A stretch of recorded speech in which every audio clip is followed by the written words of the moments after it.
लगभग 1.5 महीने का समय हमारे लिए बहुत महत्वपूर्ण होगा। इसमें 9 या 10 को जो भी मुस्लिम धर्मगुरु घोषित करेंगे उस दिन उनकी बकरीद का कार्यक्रम संपन्न होगा पूरे प्रदेश के अंदर, और 14 जुलाई से लेकर के लगभग श्रावण पूर्णिमा तक यह पड़ेगा। 12 अगस्त को रक्षाबंधन का पर्व भी पड़ेगा। प्रत्येक सोमवार के साथ साथ जिस दिन महाशिवरात्रि का आयोजन होगा उस दिन सभी देवालयों में भी भीड़ भाड़ होगी। 31 जुलाई से लेकर 12 अगस्त तक अयोध्या का सावन मेला भी है। 2 अगस्त को नाग पंचमी का भी पर्व पड़ेगा और 31 जुलाई से 9 अगस्त के बीच में मुहर्रम भी है। देखिए, सभी आयोजन एक दूसरे के साथ जुड़े हुए हैं। मुहर्रम के दौरान तृतीय सोमवार 1 अगस्त को पड़ेगा, चतुर्थ सोमवार 8 अगस्त को पड़ेगा। रक्षाबंधन का आयोजन भी इस दौरान है और श्रावण पूर्णिमा 12 अगस्त को पड़ेगी। ये नागपंचमी, रक्षाबंधन और जो 2 सोमवार भी इस दौरान पड़ेंगे। इस दिशा से इसकी कार्य योजना बनाने के लिए जो हम लोगों ने धर्मगुरुओं के साथ संवाद बनाने की कार्रवाई को विभिन्न अवसरों पर अपनाया है, उसको हम पहले से ही तैयारी कर लें और बहुत सारे जनपदों ने इस पर अपना कार्य प्रारंभ भी किया है। और मुझे लगता है कि हमें इसको एक निरंतरता देनी चाहिए। संवाद बनाने में कोई भी किसी भी प्रकार की कोई समस्या नहीं होनी चाहिए। ये निचले स्तर पर कहीं पर थाना स्तर पर पीस कमेटी की मीटिंगों के माध्यम से और थानाध्यक्षों के और अन्य जो हमारे इंस्पेक्टर, सब इंस्पेक्टर हैं, इनके माध्यम से भी कुछ धर्मगुरुओं के साथ, पुजारियों के साथ या अन्य जो मौलवी हैं उन सब के साथ हम लोगों को संवाद बनाने में कोई भी संकोच नहीं होना चाहिए। समाज के जो मानिंद हैं, अलग अलग तबके के, उन लोगों के साथ भी संवाद बनाने में हमें किसी भी प्रकार का कोई संकोच नहीं होना चाहिए। दूसरा, उससे ऊपर भी जो हमारा सर्किल है या ज्वाइंट मजिस्ट्रेट हैं उनके माध्यम से भी, या जो उप जिलाधिकारीगण हैं, ये लोग भी संवाद बनाएं, अच्छा होगा। अलग अलग धर्मगुरुओं के साथ, समाज के मानिंदों के साथ में, जिनकी समाज में अपनी एक पकड़ होती है, जनप्रतिनिधियों के साथ संवाद बनाना, उनकी गतिविधियों पर भी निगाह रखना, नज़र रखना। ऐसे ही जो एडिशनल एसपी और एडीएम स्तर के अधिकारी हैं, वे लोग भी अपने इस कार्यक्रम को करें और जनपद स्तर पर जिलाधिकारी और पुलिस अधीक्षकों को भी संवाद के इस कार्यक्रम को आगे बढ़ाना होगा। यह सुनिश्चित करें, क्योंकि ये सारे कार्यक्रम पड़ेंगे और 15 अगस्त को स्वतंत्रता दिवस का कार्यक्रम भी होगा, क्योंकि अमृत महोत्सव है आज़ादी का। तो इस अवसर पर कुछ विशेष आयोजन होंगे। उन आयोजनों के साथ पूरा प्रदेश जुड़ेगा।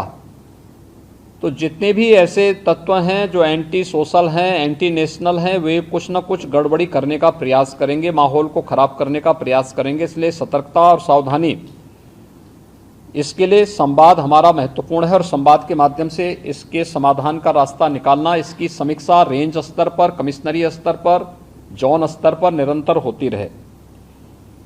पर्व और त्यौहार कोई भी हो, शासन की जिम्मेदारी बनती है वहां पर सुविधा देना और सुरक्षा का बेहतर माहौल देना।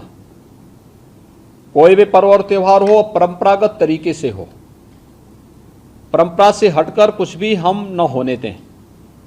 आयोजकों के नाम नोट करें, आयोजकों से हम लोग एप्लीकेशन जरूर लें और उनसे सुनिश्चित जरूर कराएं हमने गृह विभाग को भी मैंने एक परफॉर्मा उपलब्ध करवाया था कि उसे हर एक जनपद में उपलब्ध कराएं और उसी के माध्यम से अनुमति भी सुनिश्चित कराएं। शर्तें जोड़िए उसमें कि वह कहीं भी शांति को भंग करने वाली व्यवस्था, कोई भी ऐसा बयान नहीं देंगे, कोई भी ऐसा कार्य नहीं करेंगे जिससे शांति व्यवस्था भंग होती हो, या किसी जाति, मत, मजहब, वर्ग, संप्रदाय या किसी भी अन्य उसकी भावनाएं आहत होती हैं, कोई भी इस प्रकार की बयानबाजी न हो। इस पर ध्यान देने के लिए हमें जहां व्यवस्था बनानी पड़ेगी वहीं साथ ही साथ हम इस बात को सुनिश्चित करेंगे बकरीद के लिए मुस्लिम धर्म गुरुओं के साथ और इस आयोजन के साथ जुड़े हुए जितने भी लोग होंगे उन सभी के साथ हमें संवाद बनाना होगा। कावड़ यात्रा के लिए भी हमें कावड़ संघों के साथ, कावड़ संघ हैं बने हुए हर एक जगह, उनसे भी संवाद बनाना पड़ेगा। अगर हम उसी स्तर पर संवाद बनाएंगे तो बाद में जब ये भीड़ इकट्ठी होती है तो उस समय समस्या नहीं खड़ी होती है, तब ये कार्यक्रम एक रूटीन का हिस्सा बन जाता है, फिर उसमें कोई समस्या पैदा नहीं होती है। इसलिए उन सभी चीजों को हमें पहले से ही एक संवाद बनाकर करना होगा। मुहर्रम के अवसर पर भी मुहर्रम से जुड़े हुए जो अलग अलग ताजिया लेकर के जाते हैं उनके साथ पहले से संवाद होना चाहिए। कहीं भी कावड़ यात्रियों का और मुहर्रम के जुलूस आपस में टकराने की नौबत ना आने पाए, इसके लिए पहले से रूट तैयार कर लेना, पहले से सुनिश्चित करना कि किसी की भावनाएं आहत भी न हो और दोनों कार्यक्रम संपन्न हो जाएं, परंपरा का उल्लंघन भी कहीं न हो, इस बात को सुनिश्चित करेंगे और इस पर हम लोग पहले से ही ध्यान देंगे जिससे कहीं भी कोई बात न हो। दूसरा, नगर विकास के द्वारा और पंचायती राज विभाग के द्वारा स्वच्छता को, सैनिटाइजेशन को जहां प्राथमिकता के आधार पर आगे बढ़ाना होगा, वैसे भी संचारी रोग नियंत्रण का एक कार्यक्रम 1 जुलाई से चल रहा है। स्वच्छता, सैनिटाइजेशन उसका प्रमुख पार्ट है। इसको हम विशेष रूप से एक अभियान के रूप में लें। बकरीद के दिन कुर्बानी जहां होगी वह सार्वजनिक स्थल नहीं होगा, जो निर्धारित स्थल और पहले से चली आ रही वहीं पर होगा। हम सुनिश्चित करें कि यह स्थान कोई सड़क, कोई चौराहा या कोई ऐसा सार्वजनिक पार्क या कोई ऐसा स्थल न हो जहां को लेकर के अनावश्यक विवाद हो। और कुर्बानी के बाद जो भी वहां पर सॉलिड वेस्ट पड़ा हो उन सबको निस्तारण करने की भी व्यवस्था की जानी चाहिए, चाहे वह आयोजक करें, चाहे वह नगर निकाय या पंचायती राज विभाग से जुड़े हुए लोग करें। इस व्यवस्था को पहले से सुनिश्चित होना चाहिए कि कुर्बानी के तत्काल बाद उसकी सफाई की व्यवस्था भी हो जाए जिससे गंदगी न होने पाए। और वह जो सॉलिड वेस्ट आप डालेंगे वह एक ऐसी जगह रखना चाहिए जहां बस्ती से दूर हो, नहीं तो बहुत तेज बदबू करेगा। उसके बाद तमाम प्रकार की बीमारियां और अन्य संक्रामक बीमारियां वहां पर होने के खतरे होते हैं। इन चीजों को सुनिश्चित करेंगे। उसको पानी में बहाएंगे भी नहीं, ये भी सुनिश्चित करेंगे। मीट मछली कावड़ यात्रा की रूट पर न हो, अच्छा होगा।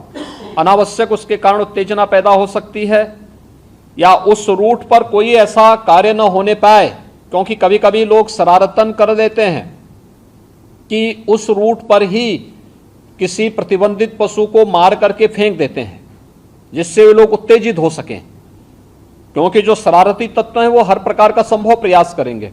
हमें उसके प्रति सतर्कता बरतनी चाहिए। ऐसे ही वह जो कार्यक्रम जो भी हो परंपरागत तरीके से हो, कुर्बानी प्रतिबंधित स्थलों पर न हो, या कावड़ यात्रा भी परंपरागत रूट से ही जाए, परंपरागत रूट से हटकर जाने की परमिशन हम कतई न दें। और पहले से हम उन सब के साथ संवाद बना लें कि जबरदस्ती जो रूट नहीं है उस रूट पर जाने का कोई भी